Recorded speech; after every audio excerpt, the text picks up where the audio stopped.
السلام علیکم۔ آج ہم آپ کو دکھائیں گے باؤ عزیز الحسن عرف عزیز میاں قوال کی آخری آرام گاہ۔ آپ کو یہ بھی بتائیں گے یہ کہاں پیدا ہوئے اور کہاں ان کی قبر ہے۔ یہ پل نوبہار ہے، طوطا والی سرکار کے نام سے مشہور ہے یہ پل۔ اس پل سے گزر کر آپ دربار کی طرف جائیں گے۔ یہ آپ بورڈ پر واضح دیکھ سکتے ہیں کہ باؤ ناظر حسین شاہ کے دربار کے اندر عزیز میاں قوال کی آخری آرام گاہ ہے۔ یہ نہر نوبہار ہے، یہ منڈی کی بیک سائڈ پر واقع ہے۔ آپ کبھی ملتان آئیں تو ملتان میں سبز منڈی کی بیک سائڈ پر جب نظر دوڑائیں گے تو آپ کو مشہور باؤ ناظر حسین شاہ کا دربار نظر آئے گا۔ یہ ملتان کی مشہور صوفی ہستی ہیں عزیز میاں قوال۔ ہر سال ان کے عرس پر قوالی پڑھنے آتے تھے۔ عزیز میاں قوال کا اصل نام عبدالعزیز ہے۔ یہ دسمبر 2000 میں تہران میں وفات پا گئے تھے۔ ان کی تدفین نوبہار کے کنارے قبرستان میں کی گئی۔ ان کا جسم خاکی ان کی وصیت کے مطابق ایسے مقام پر لایا گیا جہاں ایک درویش بیٹھا تھا۔ عزیز میاں سالانہ یہاں آ کر قوالی کرتے تھے۔ جیسا کہ میں نے آپ کو شروع میں دکھایا کہ ان کے نام سے منسوب ایک پل بھی ہے جو کہ مزار کی پہچان کو واضح کرتا ہے۔ عزیز میاں کا مزار اکثر قوالی شائقین اور روحانی افراد کے لیے مرکز رہا ہے۔ درویش کا ہونا اور عزیز میاں قوال کی سالانہ آمد اس مقام کی روحانیت کو مزید مستحکم کرتی ہے۔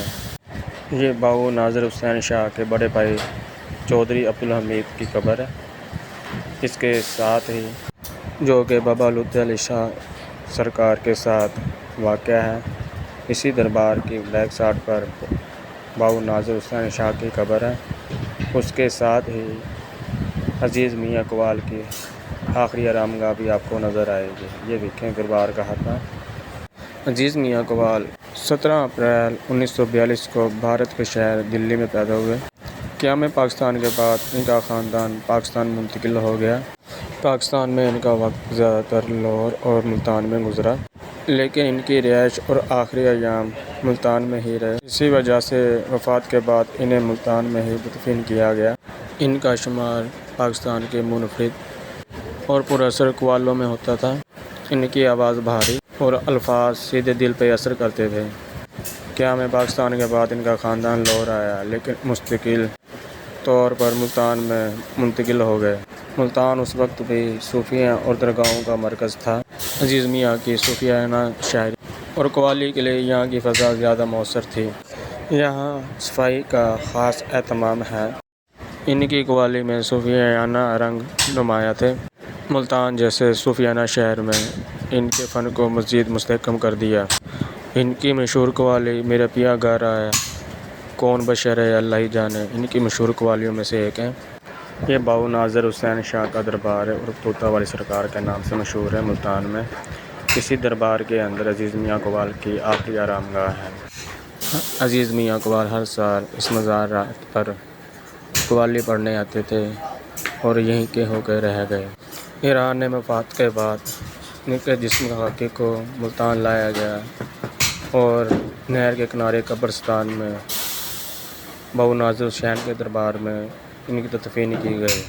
باؤ ناظر حسین شاہ طوطا والی سرکار ایک درویش آدمی تھے، جس کی وجہ سے عزیز میاں قوال کی محبت اور عقیدت کی وجہ سے وہ اپنے بیٹوں کو وصیت کر کے گئے تھے کہ مرنے کے بعد مجھے یہاں پر دفنایا جائے۔ وصیت کے مطابق ایران میں وفات کے بعد انہیں ملتان لایا گیا اور باؤ ناظر حسین کے دربار میں ان کی تدفین کی گئی۔ اللہ حافظ۔